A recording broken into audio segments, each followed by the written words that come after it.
Hello, this is Simon Brew. I'm the editor of Film Stories magazine, and a very warm welcome to the Film Stories podcast. Come with me. And I show you how deep the rabbit hole goes. And movies that had stories. That the story just sucks them in. This is just the beginning. Stories. We would be honored if you would join us. Hello, and a very warm welcome to Film Stories with Simon Brew. I am Simon Brew. As always, there's absolutely everything you need to know about me. The aim of the podcast, though, well, I'm here to talk of the stories of films, as the title suggests, and I tend to talk about development stories, production stories, marketing stories, release stories, all the ingredients that go towards making the films that we know and sometimes love. Just that, the films that we know and sometimes love. The films I tend to cover on this podcast, they lean more towards the mainstream than anything else. They're films I'm interested in or invested in to some degree.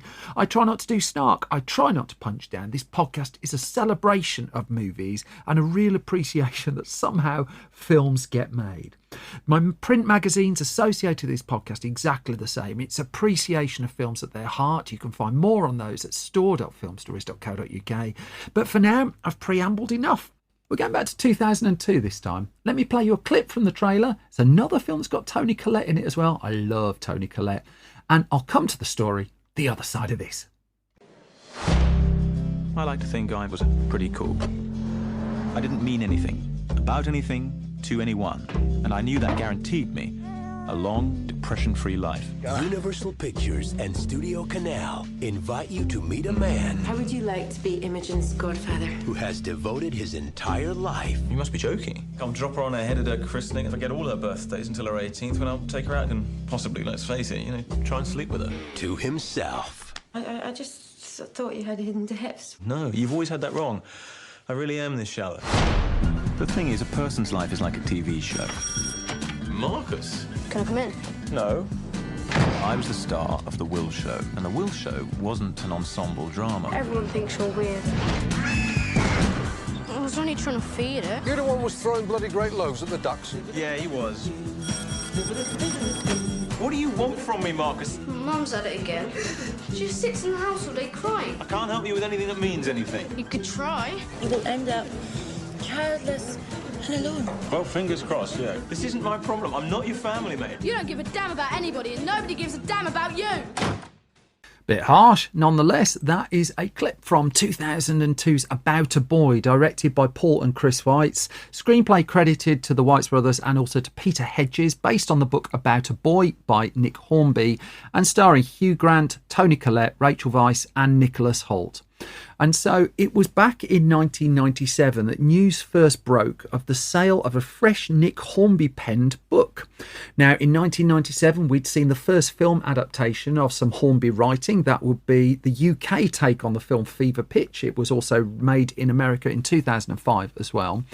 And there were other adaptations on the way. That the book High Fidelity had been optioned. That was in the works. But Hornby had written a new book by the name of Father Figure. And this was a book that was getting Hollywood really, really, really excited that there was a leak of the manuscript of that book, much to the frustration of Nick Hornby.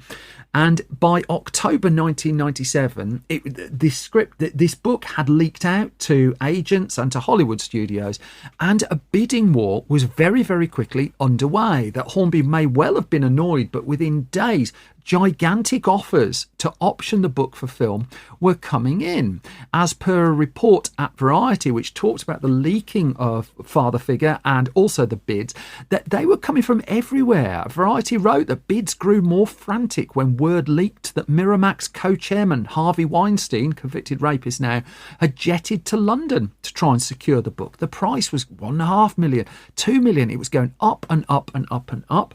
This was the era of Jerry Maguire about to hit as well, and it just felt like it was the right book at the right time. And the fact that so many parties were interested in it was just inflating the price. Now, alongside this, Robert De Niro's production company, Tribeca, that he was running with James Rosenthal, was also interested in the film rights. That Tribeca primarily set its home up at MGM, but it persuaded New Line Cinema to enter the bidding for Father Figure and to get its checkbook out. Now, this was New Line Cinema just as Austin Powers, the first Austin Powers had come by. The second was still a little while off. The Lord of the Rings films were just around the corner. And there was a little bit more risk-taking within New Line, I think. Nonetheless, it was leading the bidding for the film as well. I mean, there was risk-taking and there was risk-taking, and it was a case that New Line would stump up in the end $2.7 million just for the option of the book before any screenwriting had taken place, before any stars were on board. But part and parcel of that was Tribeca would co-produce and Robert De Niro's name would be on the credits, even though he wouldn't be starring in it. And so there was Nick Hornby, originally quite annoyed, then with a rather sizable cheque in his back pocket and Robert De Niro as a new collaborator. And in fact, the development got underway fairly quickly, that a script was being put together by Peter Hedges, who'd penned What's Eating Gilbert Grape. Terrific film that is as well. And by December 1998, just over a year after the auction was completed, it looked like things were ready to go. That British director Ian Softly, who'd made Hackers and was enjoying success with period drama Wings of the Dove, he had agreed to direct the film that was now called About a Boy. New Line was still happy, was still setting up there, and it was a case that it was just sort the casting out and we can get going on it. Now, Hedges, in one of his early drafts, had changed the lead character from British to American. That Hornby, of course, is a British writer, but it was known that High Fidelity was going to have, it was taking that story from Britain to America and changing the nationality of the characters there. So there was some degree of precedent there. But then several months later, in fact, we move forward to October 1999, The Guardian was reporting that it wasn't an American leading the film after all, that Hugh Grant was now in line for the lead role in the film, just months after Notting Hill had been a global smash hit romantic comedy. And so the lead character, Will, was now going to be British and not America. And Ian Softly was still involved at this stage, but he wouldn't be for too much longer, because we jump forward another year, in fact a year and a month, because we moved to November 2000, and Variety at this point was reporting that Ian Softly had now departed About a Boy over disagreements to do with its casting. And that's when attention instead turned to a pair of brothers who'd been enjoying a success of their own just a year before. That Chris and Paul Weitz had co-directed the first American Pie film, which had been a staggeringly profitable success. They'd been interested in Nick Hornby's novel when the original auction sparked up as well, so they were more than familiar with the About Boy project. The thing is, that the thing that gave pause both to Hugh Grant and also to Nick Hornby was, well, they're the American Pie people, aren't they? And that's how they were bracketed, really. And do the people behind an admittedly charming gross-out comedy really have the sensitivity and the sensibility to tackle About a Boy and to keep the tone of it in place? And so Hornby was said to have had reservations. Grant had reservations until they all met up. And it was at that point they realised, actually, there's a lot going on with this pair. Paul and Chris Weitz were thus involved and on board, and as they told the blog One Guy's Opinion, that the idea of Americans coming on board a very British story at that point, they said we concentrated on the bits of it which weren't necessarily quintessentially British. Although we didn't translate anything from the British vernacular to the American vernacular, what the Weitzes said was, I think that the themes of isolation and addiction to pop culture as a sort of anaesthesia against being involved in the world were quite universal. And they argued, we're going on the theory that if people think it's funny, they're not going to care what accent it's done in. Now, they eventually felt too that the lead character had to be British, although they did, according to one or two stories, reach out to Brad Pitt as a possible lead for the film as well. Now, there was some sense to that. Brad Pitt, massive movie star, guarantees you're going to get bums on seats for the first weekend. But also this lead character in the film was something of a struggling man, pretty much a loner as well. And could you really see Brad Pitt pulling that kind of role off? It's not really a movie star role. I mean, Hugh Grant had movie star style and had movie star clout to a degree, but ultimately, fundamentally at heart, an actor. And I'm not saying Brad Pitt wasn't, but you get a Hugh Grant performance, and perhaps the expectation level of what you're going to get is slightly different. Although at the end of the 1990s, the expectation of what you were going to get from a Hugh Grant performance was the fella out of Four Weddings and a Funeral or Notting Hill, the kind of bumbling, lovable British romantic comedy lead. And one of the things the Whiteses were concerned about, if Hugh Grant was concerned about them, well, they were concerned just which Hugh Grant they were going to get. And so what they did, well, they all met up. Hugh Grant flew to Los Angeles to meet Chris and Paul Weitz, and they went to work on the script together. And they had to really determine at heart that they wanted to make the same kind of film, that they were all on the metaphorical same page. They didn't want Four Weddings Hugh, and they weren't in the end going to get him because Hugh Grant just felt the same. He didn't want to do the performance he'd just done. He wanted to do something slightly different. And here was a not particularly likeable lead role and a challenging one at that as well. And so it seemed like there was a path forward here, that the star was on board, that there were now writers and directors on board again as well. And Ian Softly had reportedly left over casting, but here the casting just seemed to have sorted itself a little bit as well. And so Paul and Chris Weitz completed their first draft of the script, and by the start of 2001, they had a screenplay. Things looked healthy. This looked like it was going to press forward until a corporate restructure kicked in at New Line Cinema. Now, New Line Cinema had been acquired by Warner Brothers in the mid-1990s through various labyrinthine methods. And so whilst it would be many years before New Line was totally absorbed by Warner Brothers, this was still a point where the company was under some degree of pressure. That New Line was just putting all of its eggs in the Lord of the Rings basket. It was having to fund up front 3 Lord of the Rings films, the first of which was coming out towards the end of 2001. And here were the Weitz brothers at the start of 2001 with a film that was going to cost $20-30 million. And New Line was restructuring, and also it was just pumping its money towards Lord of the Rings. There would be no return on Lord of the Rings coming in, which was costing, $300 million or something like that just for those films. And this was New Line still being run as a smallish independent. Well, it just wasn't adding up. And so what New Line then did was it put the project into turnaround. It just said, we can't do it. If someone else can come in and pick up our costs, we will let them have the project. And of course, there was still enthusiasm for this. The memory of the auction all those years ago, not that many years ago, was still fresh in the minds of a couple of studios. And here now, a script had been put into place. There were filmmakers, there was Hugh Grant.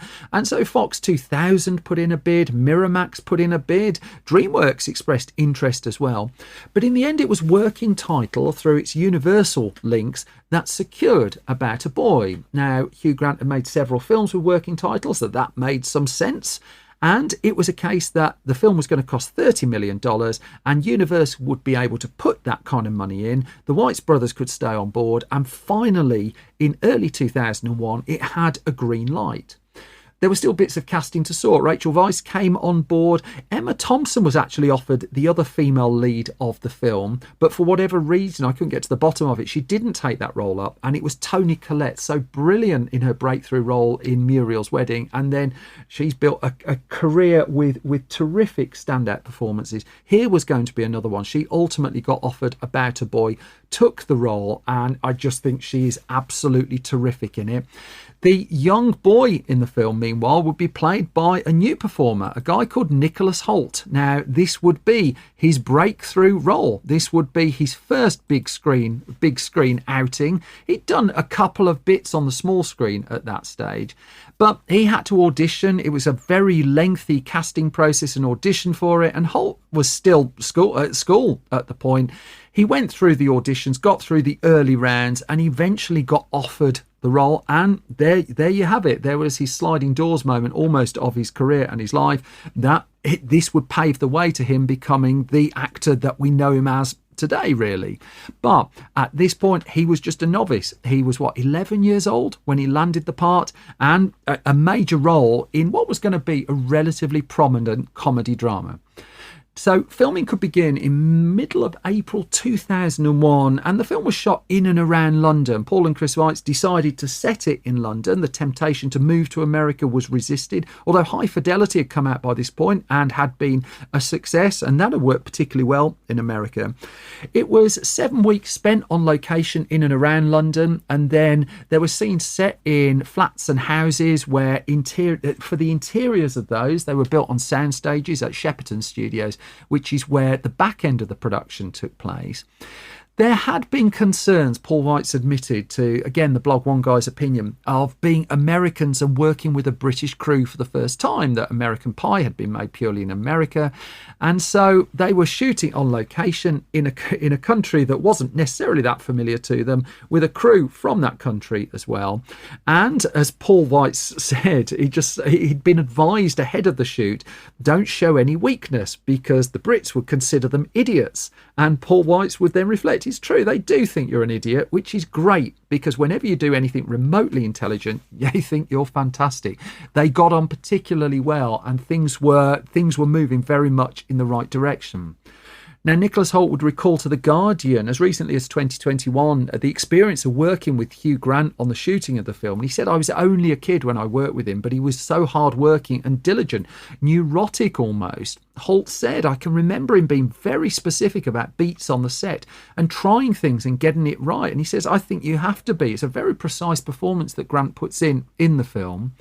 For the director, it should also be worth pointing out that Hoult apparently still calls Toni Collette Mom whenever he sees her, just because she was his screen mum in this particular film.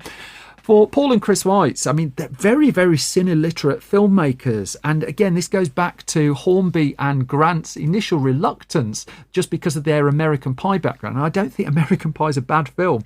But nonetheless, you wouldn't necessarily expect the directors of that film to be referencing the likes of the classic Nosferatu or Mike Leigh or the films of Billy Wilder, Martin Scorsese, Sergio Leone.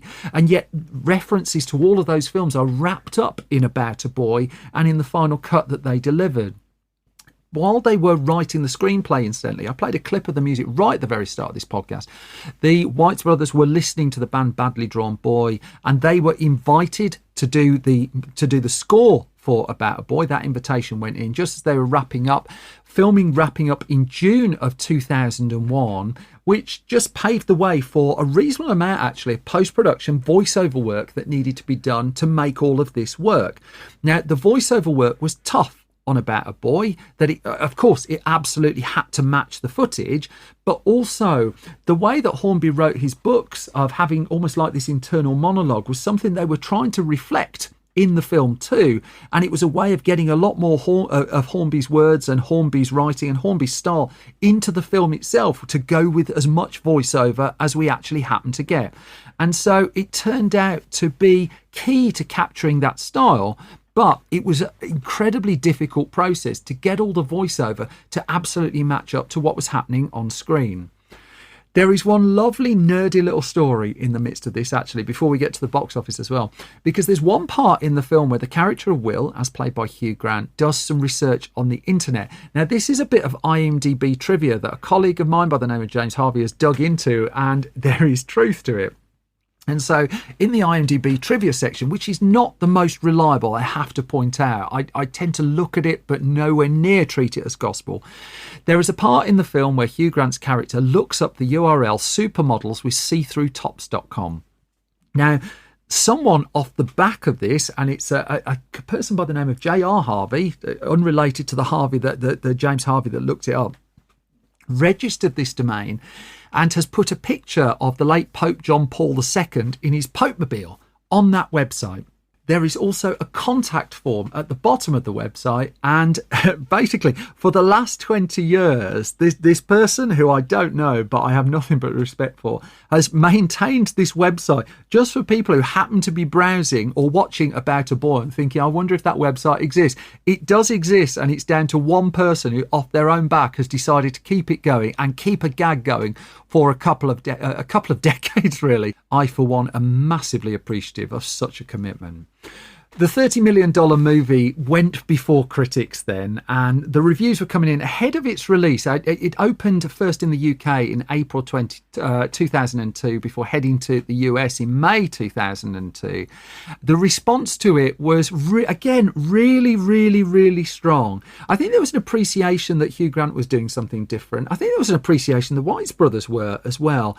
A very funny and heartfelt movie. And I mean, I quote the late Roger Ebert here, who talks about how the Cary Grant department in films is understaffed. And Hugh Grant shows here that he's more than a star. He is a resource. I think that's a lovely quote as well.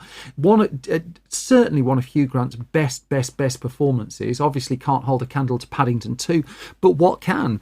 The response from critics was really strong. And a different film that you might have expected from Hugh Grant at this particular time in his career. And they were quite careful how they sold it off the back of that. The poster is Grant standing behind Nicholas Hoult, who is looking up. The film would be a box office success. I mean, let's focus on the American release of it, for instance. And this is a very British film. You wouldn't necessarily expect it to carry quite in the way it did, even though Weitz brothers were keen to tap into what they considered were the universal themes of it. In the US, Universal opened it against Star Wars Episode 2 Attack of the Clones, which for my money is the worst Star Wars film, actually. I never really liked that one at all. There are lots of good Star Wars films I'm not punching down, although Star Wars can take it, really. About a Boy opened in 4th place, a nice bit of counter-programming, as Attack of the Clones picked up $110 million in its first week. About a Boy, $8.5 million, a pretty steady and decent opening weekend on just 1,200 screens. The other films were around that weekend. Well, the first Spider-Man had been out for 3 weeks and was doing a lot of money. There was an erotic thriller in the charts. You remember erotic thrillers when they were coming out fairly regularly? This one had Richard Gere. It's called Unfaithful. That was in 3rd place. 4th place was a film called The New Guy. I don't know if any of you remember that at all. That kind of came and went a little bit. Roger Michel's underrated Changing Lanes was in the top 10 as well, along with The Scorpion King, The Rookie, Murder by Numbers was in the chart, and the top 10 was rounded out by the 5th week of release of My Big Fat Greek Wedding, which at that point only had 5.6 million in the bank, on its way to $250 million at the US box office. One of the most extraordinary box office stories of the decade. I will tell that in a future episode. About a Boy hung around a little bit, and the competition was quite tough as well. That Christopher Nolan's Insomnia remake arrived the week after, 20 million. Jennifer Lopez in the wonderfully titled Enough, a film critic's dream, that title. That was in the top 5. Spirit Stallion of the Cimarron opened from DreamWorks Animation. About a Boy quite happy, just hanging around in the top 10, which it did even as The Sum of All Fears appeared the week after, and Undercover Brother appeared the week after as well. And after a month, it was still hanging in there. Top 10, as Bad Company came out and Divine Sisters of the Ya-Ya Sisterhood. In the end, in the US, About a Boy grossed a very, very tidy, thank you very much, 41.3 million. But the big story was it did double that outside of America. And this acclaimed comedy drama had helped itself to 130 million worldwide at the box office by the time its run was done. And also it would earn an Academy Award nomination. Again, in common with Knives Out, just one Oscar nomination for Best Screenplay, in this case adapted screenplay, with Chris Weitz, Paul Weitz and Peter Hedges nominated. They wouldn't ultimately win, but there is a school of thought that the legacy of this film is not only one of Hugh Grant's best films, it's one of their best films, and also probably the best Nick Hornby adaptation on screen as well. I would certainly argue that. The soundtrack went on to be a success. The film's considered a success. It's still watched, it's still enjoyed. And after a very bumpy start to get it off the ground and an auction that perhaps overinflated people's expectations of just what the film would be commercially, About a Boy turned out to be really rather successful. And that brings me to the end of this latest episode of Film Stories. As always, thank you for listening. Thank you so much for your time. If I've not bored you completely, and there's a sporting chance that I have, you can find more from me on Twitter at Simon Brew. You can find more from the entire Film Stories project at Film Stories. I'm on Blue Sky as well, if anyone's on there, at Simon Brew. Film Stories can also be found on YouTube, youtube.com/Film Stories, at Facebook, facebook.com/Film Stories online. The online shop is store.filmstories.co.uk. filmstories.co.uk. That's where our Blu-rays and our magazines hide. We've been doing loads of work on our website as well. Filmstories.co.uk is updated every weekday with loads of news. It's got reviews, it's got features, it's got mischief, it's got trouble, all the kind of things that kind of get me told off. You'll find them all there. Finally, the patreon.com/Simon Brew. I might have said that already. All that notwithstanding, the most important part of all of this is, well, that you're okay. I thank you so much for listening. I thank you for your time. But please look after yourselves. You all stay safe. And you know what? I'll be back soon with another bunch of film stories. Till then, take care. Bye-bye.